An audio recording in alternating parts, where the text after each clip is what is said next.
Rasmus Paludan berniat bakar Al-Quran tiap hari Jumat. Paludan kembali membakar Al-Quran yang dilakukan di depan sebuah masjid di Copenhagen, Denmark. Dalam aksinya itu, Paludan berjanji akan terus melanjutkan aksi semacam itu setiap Jumat. Ia berujar, pembakaran Al-Quran ini akan terus dilakukan hingga Swedia mendapatkan dukungan dari Turki untuk bergabung NATO. Seperti diketahui, Swedia ingin bergabung NATO dan harus mendapatkan restu dari semua anggota NATO, dan Turki dalam hal ini belum juga merestuinya. Aksi pembakaran Al-Quran ini penghinaan bukan hanya kepada umat Islam, tetapi penghinaan atas HAM, seluruh umat manusia atas pilihan belief sistemnya. Secara pribadi, saya tidak terima hal ini didiamkan oleh pemerintah Swedia. Murka saya dan mau menantang cara orang itu, manusia hina, Rasmus Paludan. Sebelum kita nambah emosi, kita urai siapa manusia hina itu. Dia merupakan pemimpin partai Stram Kurs atau partai garis keras, partai white supremacy, partai rasis dan berideologi fasisme, partai kanan yang sering menyuarakan sentimen SARA, suku, agama, ras, dan antar kelompok. Terutama tersering adalah dia memprovokasi anti-Islam dan anti-imigran. Rasmus mempunyai dua kewarganegaraan, Denmark dan Swedia. Provokasinya terhadap dunia Islam sudah kelewatan. Seperti di tahun 2019, dia pernah membakar Al-Quran yang dibungkus dengan daging babi. Dan pada tanggal 27 Januari kemarin, dia membakar Al-Quran lagi di depan masjid di Copenhagen, Denmark. Yang semua pembakaran tersebut dilindungi polisi yang mengatakan ini adalah atas nama kebebasan bersuara negara tersebut. Maka, walau menghina Islam, hal itu harus dilindungi. Dan bagi saya pribadi, Denmark dan Swedia bukan melindungi kebebasan berpendapat, namun memang menantang perang umat Islam.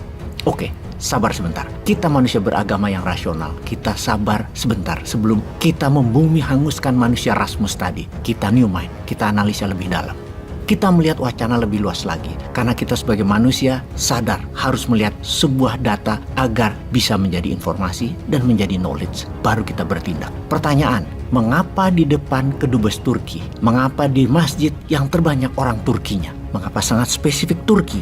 Turki memang Islam. Kenapa tidak di kedutaan Indonesia atau di kedutaan Malaysia? Sekali lagi, kenapa Turki? Inilah awal analisa yang membuat kita meluaskan wacana bukan hanya Islamofobia atau mengkampanyekan kebencian takut terhadap agama Islam tindakannya. Namun, lebih dikarenakan jangan-jangan ada agenda politik di belakangnya. Pemerintah Swedia dan Denmark sesungguhnya juga menyetujui langkah tersebut. Kita meluas lagi pengamatannya. Kita tahu bahwa ketika Rusia menyerang Ukraina adalah pelaksanaan atas peringatan berkali-kali dari Rusia kepada Ukraina yang untuk tidak join NATO. NATO adalah kolonialisasi Barat ke Eropa Timur. Sudah 15 negara ex-Soviet di Eropa Timur yang bergabung dan saat ini ada 30 negara yang bergabung yang bukan hanya membangun aliansi militer, namun penaklukan ekonomi negara-negara kecil tersebut untuk jadi pasarnya negara besar Eropa Barat. Fakta pertahanan adalah langkah militer multilateral beberapa negara atas takutnya kalau ada serangan dari negara lain. Negara Eropa warganya sesungguhnya tidak suka membuang-buang anggaran militer yang jarang dipakai dan hanya untuk jaga-jaga. Karena itu mereka mengecilkan anggaran militer dan lebih membuat kesejahteraan warganya dana tersebut. Daripada punya pesawat tempur senilai 80 juta dolar atau 1,1 triliun rupiah, mending membangun rumah sakit, membangun sekolah, dan sarana masyarakat lainnya. Daripada punya kapal induk seperti USS Gerald Ford yang harganya 199 triliun rupiah atau 1/12 APBN Indonesia, mending buat kesejahteraan rakyat yang menggratiskan pendidikan dan kesehatan masyarakat, juga meningkatkan daya beli masyarakat. Daripada punya tank Abrams Amerika seharga 18 juta dolar atau tank Leopardnya Jerman seharga 7 juta dolar, belum harga amunisinya yang sekali jalan tank tersebut membawa uang senilai 10 juta dolar untuk membunuh manusia. Banyak negara Eropa, terutama sisi utara, sisi tengah Eropa, mengurangi anggaran tersebut dan membuat kesejahteraan bagi rakyatnya. Karena itu, ketika Rusia menyerbu Ukraina, media Barat memprovokasi warga dunia, terutama Eropa, bahwa Rusia adalah bangsa penyerbu dan Putin adalah orang gila yang haus kekuasaan, seorang penakluk dan agresor. Finlandia, Swedia yang belum menjadi anggota NATO, yang tidak punya defense budget yang besar, menjadi panik dan kena provokasi tersebut. Karena setelah Finland yang menempel pagar perbatasan dengan Rusia sepanjang 800 km